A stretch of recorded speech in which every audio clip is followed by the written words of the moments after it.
사도행전 2장 37절에서 47절까지 우리 같이 봉독합니다. 그들이 이 말을 듣고 마음에 찔려 베드로와 다른 사도들에게 물어 이르되 형제들아 우리가 어찌할꼬 하거늘 베드로가 이르되 너희가 회개하여 각각 예수 그리스도의 이름으로 세례를 받고 죄 사함을 받으라. 선물을 받으니 이 약속은 너희와 너희 자녀와 모든 원대 사람 곧 주 우리 하나님이 얼마든지 부르시는 자들에게 하신 것이라 하고 또 여러 말로 확증하여 권하여 이르되 너희가 이 패역한 세대에서 구원을 받으라 하니 그 말을 받은 사람들은 세례를 받으니 나는 신도의 수가 3천이나 더하더라.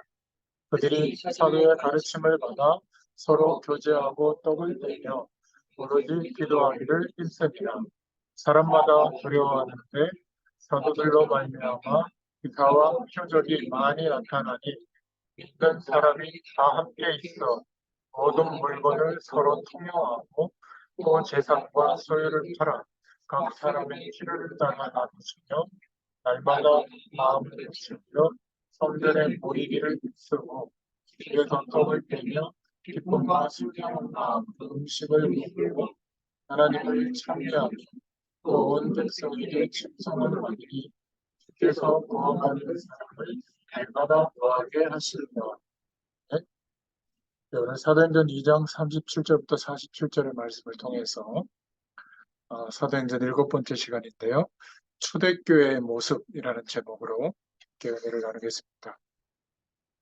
먼저 서론으로 좀 우리가 살펴볼 것은 하나님께서 지금도 살아계셔서 역사하신다면 어떻게 해야 될까요? 우리가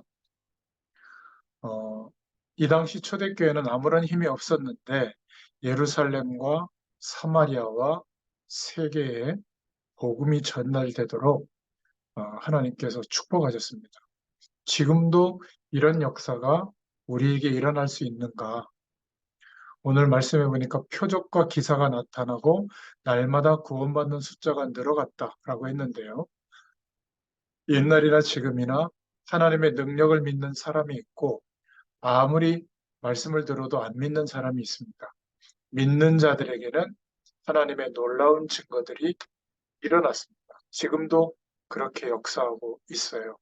히브리서 13장 8절에는 그리스도는 어제나 오늘이나 영원히 동일하시다 이렇게 말하고 있고 히브리서 4장 12절에는 말씀은 살았고 운동력이 있다. 로마서 15장 4절에는 기록된 말씀은 지금도 똑같은 우리에게 역사를 보이는 교훈이 되는 말씀이다. 베드로후서 2장 6절에도 하나님의 말씀은 말세 때 우리가 이길 수 있는 본으로 주신 귀한 말씀이다. 똑같은 은혜가 지금도 저는 나타나고 있다고 확신합니다. 그리스도의 능력이 지금도 그대로 진행이 되고 있느냐? 어떤 면에서는 예수님보다 더 큰 역사가 우리에게 일어나고 있죠. 나보다 더 큰 일을 하리라.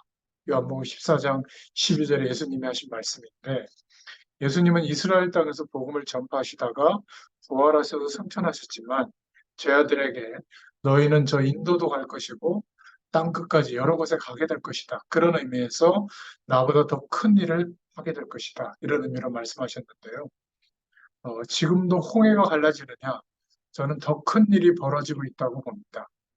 그 이유는 저와 같이 모자란 사람이 복음을 전하는데도 많은 사람들이 통에 자복하고 회개하고 은혜 받고 이런 것을 보면 홍해가 갈라지는 것보다 더 큰 역사고 기적이라고 봅니다.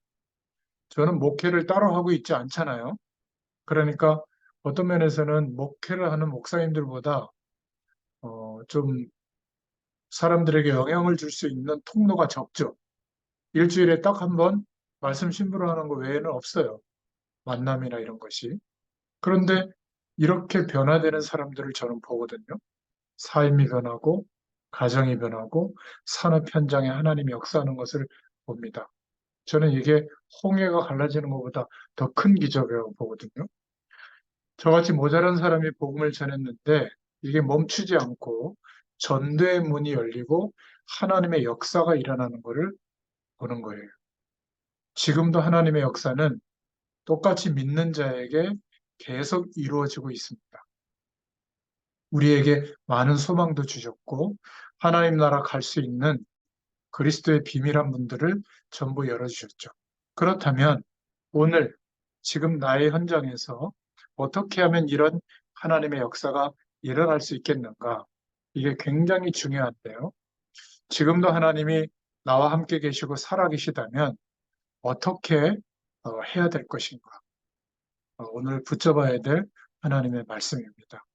지금도 하나님이 살아서 역사하신다면 어떻게 해야 되는가? 이게 초대교회의 모습이었거든요. 우리가 교회 속에서 신앙생활 하는데 사실은 이러한 축복들이 어, 많이 회복돼야 될 줄로 믿습니다. 자, 먼저 본론으로 보면 첫 번째로 사도행전 2장 41절에 그 말을 받는 사람들은 세례를 받음에 이날에 제자의 수가 3천이나 더하더라. 이렇게 말하고 있죠. 어, 초대교회에 일어났던 제자의 수가 그날 3천이나 모였다. 이 제자라는 말은 가르치고 배우는 것을 말하는데 무엇에 대해서 가르치고 배우느냐 굉장히 중요하겠죠. 지금도 제자 사역을 한다면 하나님은 큰 역사를 일으키실 텐데 무엇을 배우고 가르쳤다는 말인가? 간단합니다. 애굽에서 해방되는 길이 뭔가? 구약 때부터 어마어마한 예언을 했는데 모든 저주 가운데 빠져 죽는 자에게 문을 열어주셨다. 그걸 가르쳤어요.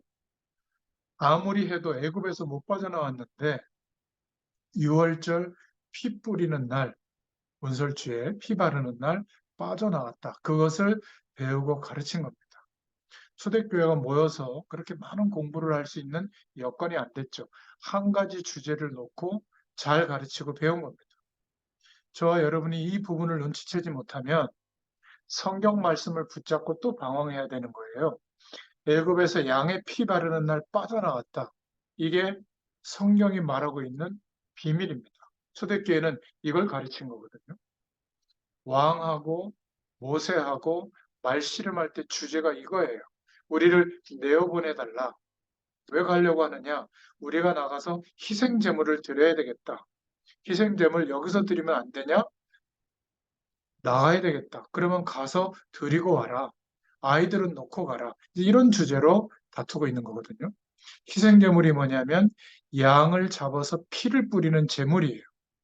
이것을 초대교회는 계속 가르치고 배운 겁니다. 이게 제자 훈련의 핵이에요. 이랬더니 하나님께서 기적의 문을 여셨죠. 저와 여러분의 배후에 하나님의 기적이 저는 계속 일어날 줄을 믿고 있습니다. 그 이유는 제가 지금까지 다른 말 하지 않고 계속 복음을 설명했거든요. 저는 기적이 일어날 줄 확신하고 있어요. 초대교회는 다른 것을 말하지 않고 만날 때마다 그리스도를 확인시킨 겁니다. 이 제자 훈련을 모일 때마다 했다. 초대교회 모습이에요. 성경은 세 가지를 항상 말하고 있는데 하나님을 만나라는 겁니다. 그게 제자 훈련이에요. 나는 길이요 진리요 생명이니 나로 말미암지 않고는 아버지께로 올 자가 없느니라. 그런데 교회는 여러분 신앙생활 해보시고 뭐 주일만이 아니라 새벽 예배, 철야 예배, 수요 예배, 각종 모임, 훈련 다 참여해 보면 너무 많아요.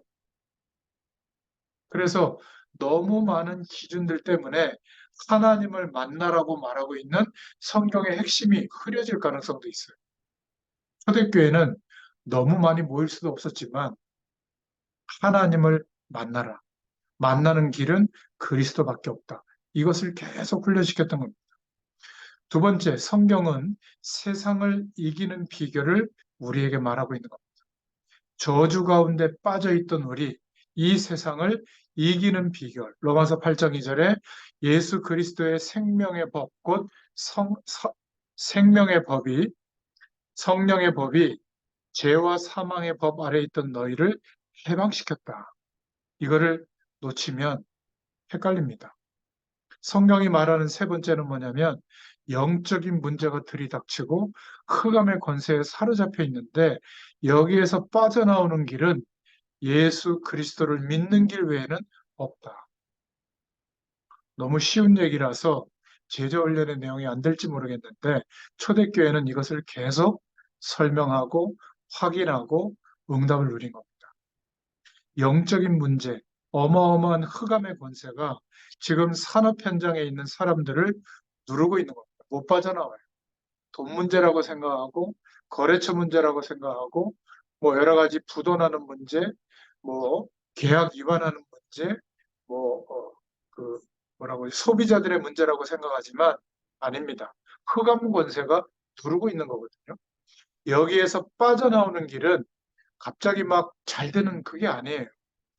그 권세가 예수 그리스도를 믿는 믿음. 여러분 이것이 단순한 이야기가 아닙니다. 성경만 말하고 있는 정말 진리의 말씀이거든요.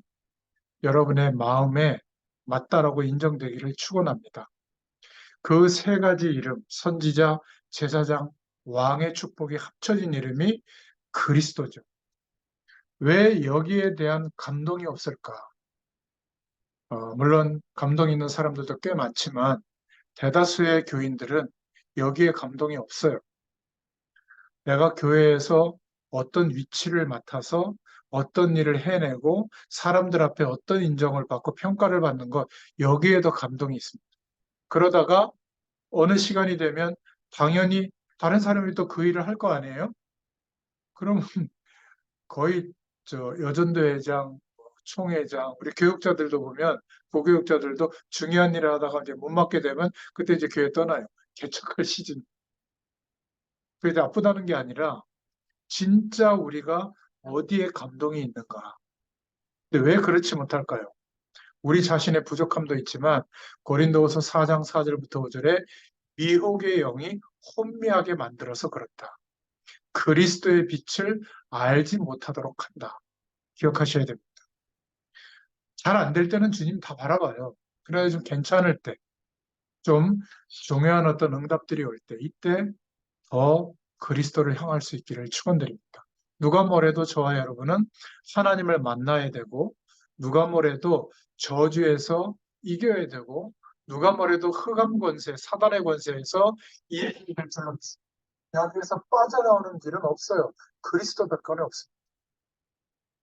초대교회는 이 운동만 계속했어요. 예수가 그리스도시다. 예수가 바로 그리스도시다.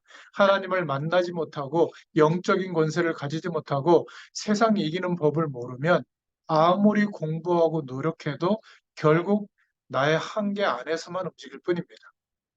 사도행전 10장 38절에 현장은 흑암 권세와 마귀에게 확 눌려 있기 때문에 못 빠져나가요.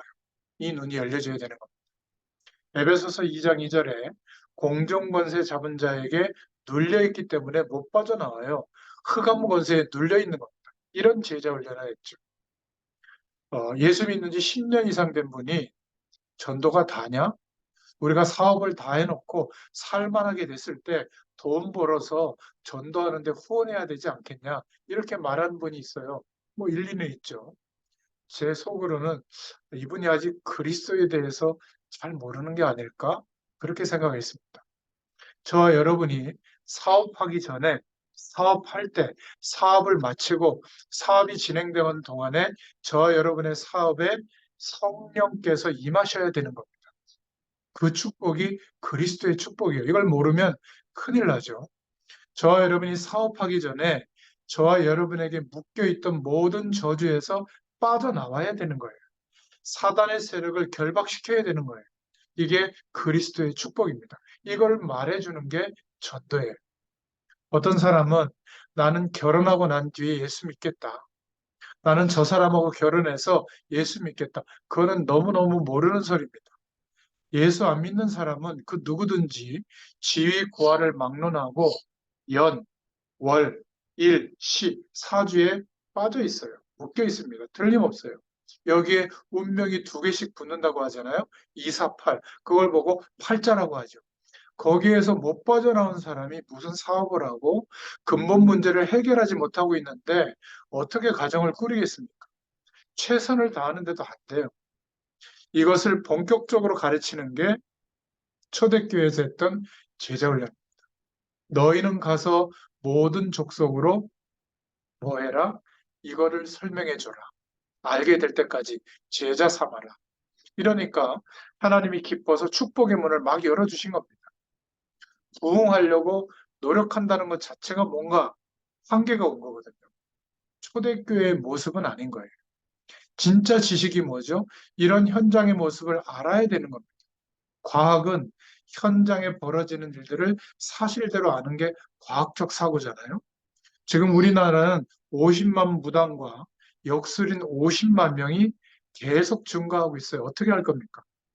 완전히 귀신 들려가지고 있는데 대한민국에 그냥 짓기만 하면 부흥되는 병원, 정신병원 이런 것들을 다 어떻게 할 겁니까? 거기에 대해서 지식인들이 눈을 돌릴 능력이 없어요. 어떻게 하면 내가 성공할까? 어떻게 하면 잘 될까? 여기에만 혈안이 돼 있는 거거든요. 그러니까 우리가 가서 영적인 사실을 선포해야 되는 겁니다. 그렇다면 어찌 하나님이 지금 살아계시는데 하나님의 축복을 안 주시겠습니까? 여기에 하나님이 축복하실 수밖에 없는 거죠. 이 눈만 떠버리면 하나님의 역사하심이 보이게 될 줄로 믿습니다. 그럼 뭐가 보이죠? 지금입니다, 지금. 지금 뭐가 보이냐면 그리스도는 모든 만물의 중심이 되는구나. 이렇게 깨달아집니다. 모든 만물의 중심이 되는구나. 그리스도는 모든 문제를 다 해결해 놓았구나. 우리는 이 증인이 되도록 하기 위해서 지금 살아가게 하시는구나. 이것을 깨달으면 그리스도를 제대로 깨닫게 된 것이죠. 사도 바울은 뭐라고 고백했는가 하면 그리스도를 아는 지식이 지식 중에 최고다. 가장 고상하다. 제자 훈련, 그리스도를 설명하고 배우는 훈련, 이것만 한다면 지금도 기적이 일어나고 문들은 열려지게 되어 있습니다. 제일 첫 번째 보아야 될 것이 밖에 나가면 복음받을 사람이 너무너무 많다는 거예요. 그냥 많은 게 아니라 굉장히 많습니다. 그것 하나만 봐도 큰 것을 본 거죠. 세계 현장은 더 많아요. 그러면 어떻게 그 현장까지 하나님이 원하시는 현장까지 내 마음에 비춰주신 그 현장까지 인도받을 것인가 그 길을 찾는 게 우리의 활동이에요. 매일매일의 활동. 지금 세상에 어마어마한 일들이 일어나고 있는데 하나님께서 이것을 깨달은 교회와 성도들에게 복을 부어주시는 겁니다.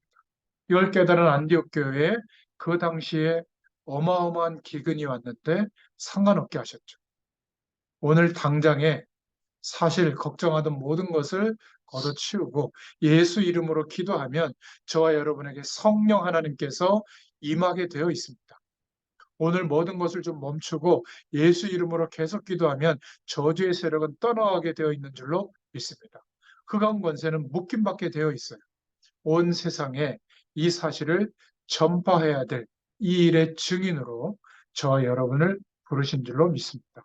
초대교회는 이 일하는데 생명을 걸었어요.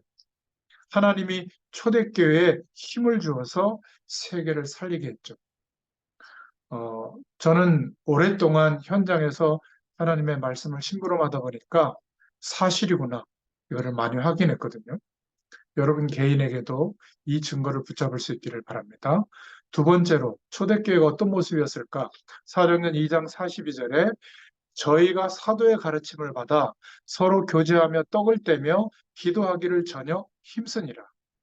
사도의 가르침을 받아 이게 첫 번째예요. 교회 안의 모습, 일꾼들의 모습이죠. 사도의 가르침을 받았다. 지금 우리나라의 좀 한계는 뭐냐면 왜 노벨상 같은 상이 잘 안 나오냐면 내 교회, 내 집, 내 것, 나 이러니까 세계가 어떻게 움직이는지를 볼 수가 없는 거예요. 정말 어마어마한 속도로 세계가 바뀌고 있거든요. 이것을 적용하고 응답받을 수 있는 길이 너무나 커지고 있는데 교회가 가장 느려요. 세계화되는. 전부 내 것만 탓하고 나, 우리 집, 내 교회, 내 것 이래버리기 때문에 세계를 볼 수 있는 눈이 정말 없는 겁니다. 감사하게도 저에게는 하나님이 은혜를 주셔서 목회라고 하는 것이 중요하지만 이 목회를 내려놓고 보니까 너무나 많은 길들이 지금 움직이고 있고 하나님이 역사하고 있는 게 보였어요. 전 개인적으로 이게 굉장히 축복이라고 생각하거든요. 제가 부족하지만 이런 선택들을 하고 있으니까 우리 자녀들도 뭔가 그런 가능성들이 보여요. 그러니까 일반적으로 사람들이 걸어가는 그것을 선택하지 않고 무모한 것 같지만 도전해 보는데 거기에 세계와 연결되어지는 길들이 있더라고요. 여러분, 이런 눈이 열려져야 될 줄로 믿습니다. 여러분의 목사님들은 여러분들이 알고 있는 기도하는 분들에게 다른 것 하게 하지 말고 복음을 마음껏 전하도록 밀 수 있기를 축원드립니다. 그게 사는 길이에요. 대다수의 목회자들이 복음을 마음껏 현장에서 심부름하지 않아요. 그럴 시간이 없어요. 이게 너무 안타까운 겁니다. 저는 저희 교회 우리 목사님 너무 부족해요. 제 개인적으로는 부족한 걸 너무 많이 알고 있기 때문에 단 한순간도 저희 교회에 있을 마음이 없습니다. 그런데요, 저같이 부족한 사람이 교회 눈치를 보거나 뭐 성도들의 눈치를 보거나 그러지 않고 24시간 현장에서 이 복음을 심부름할 수 있도록 100% 허용한 교회예요. 그런 목사님이에요.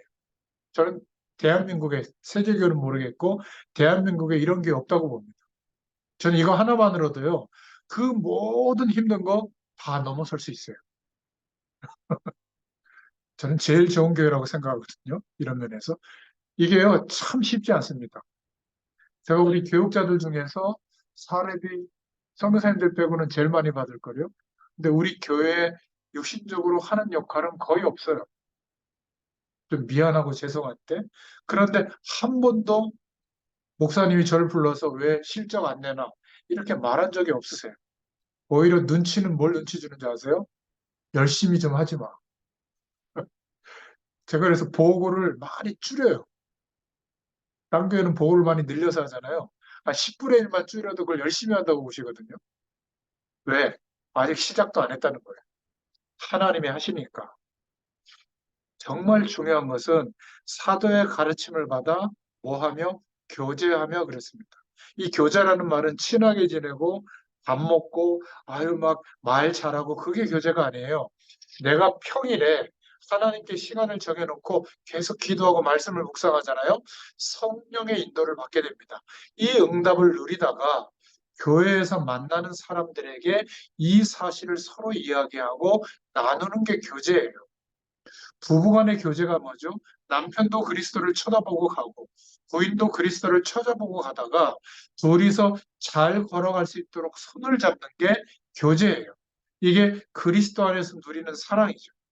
그런데 초대교회에 어떤 일이 벌어졌죠? 아나니아 삽비라 같은 사건도 일어나는 겁니다. 부부가 그리스도를 바라보고 걸어가야 되는데 계산, 이익, 사람들의 시선 이걸 보고 가다가 그런 교제를 하다가 완전히 다 죽게 됐잖아요. 아니 어느 날 요셉이라는 사람이 초대교회에 자신의 재산을 다 드린 겁니다.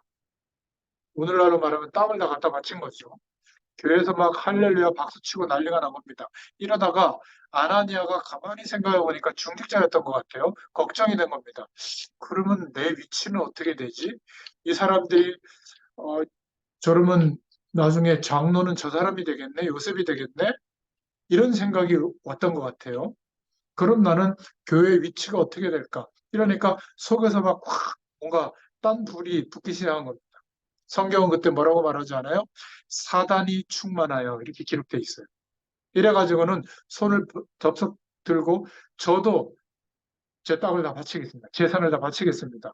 이러니까 교인들이 또 막 할렐루야하고 박수치고 난리 났겠죠.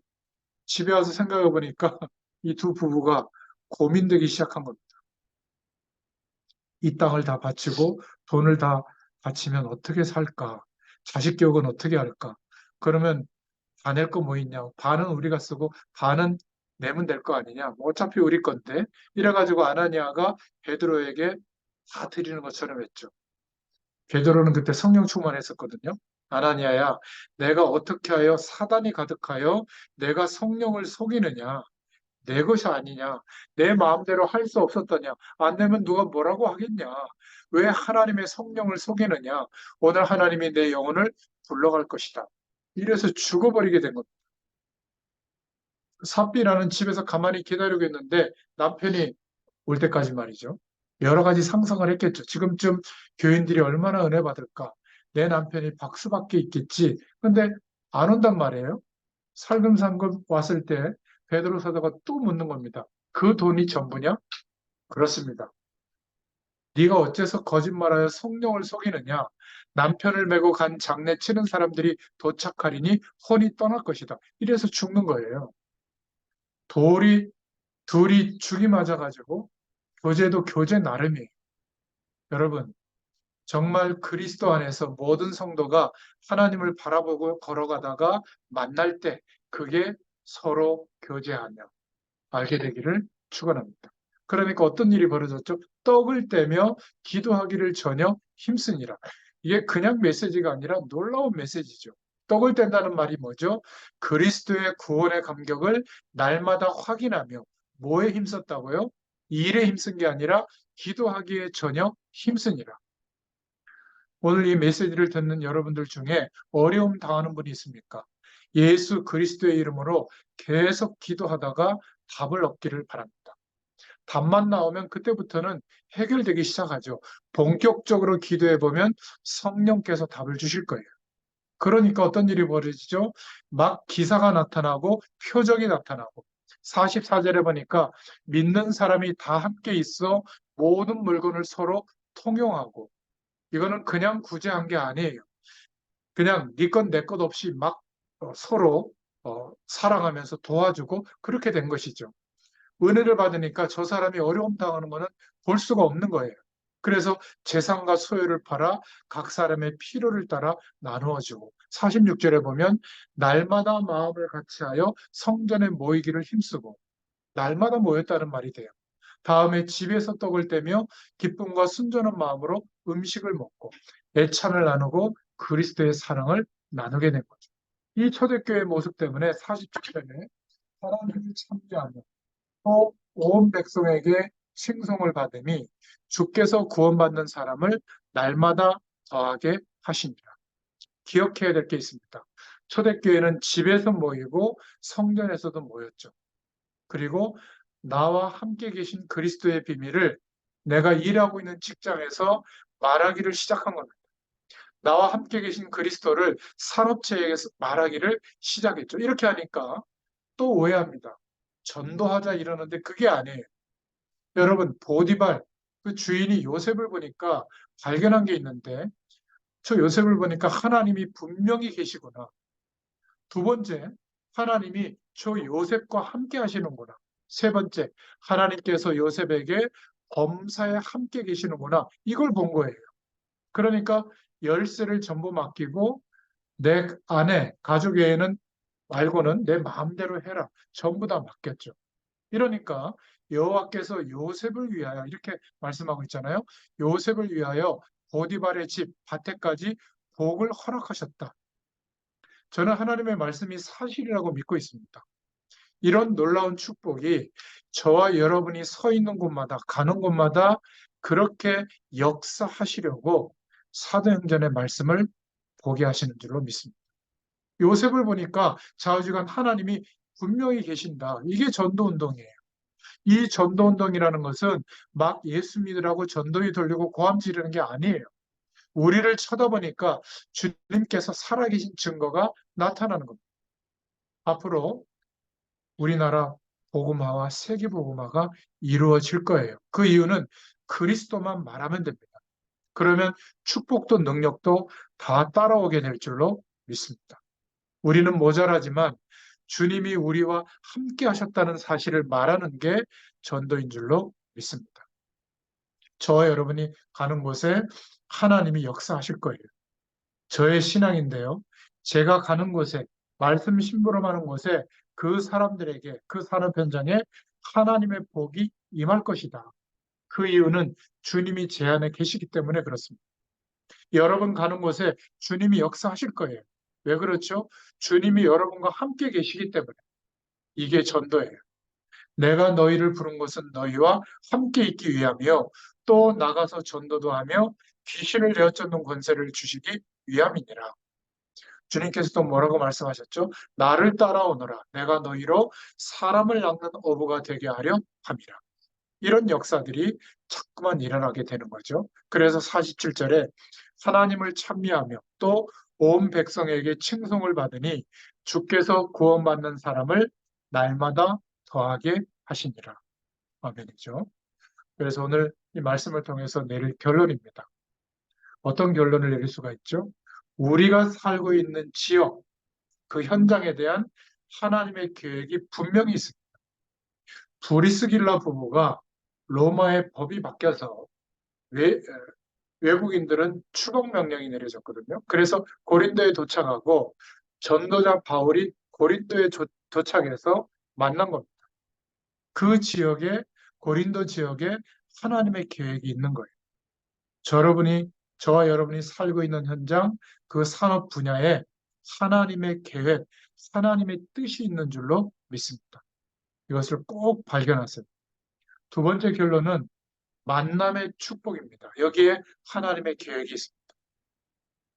이번 주 목요일, 금요일 날 1년에 한두 차례 우리 김열철 선교사님 들어오면 함께하는 그 한 대여섯 명 목사님들과 같이 1박 2일 시간을 갖는데 이번 목요일 날, 금요일 날 시간을 갖습니다. 계급장 뛰고 편안하게 속 얘기도 하면서 또 맛있는 것도 먹고 또 미래에 대한 어떤 계획도 나누고 이러는데 참 감사한 만남이에요. 그런 축복이 있다는 것은 또 교육자 자신이 혼자 살아갈 수 없잖아요. 시간이 갈수록 한 사람 한 사람 더 늘어날 것으로 생각하고 있는데 여러분도 마찬가지입니다.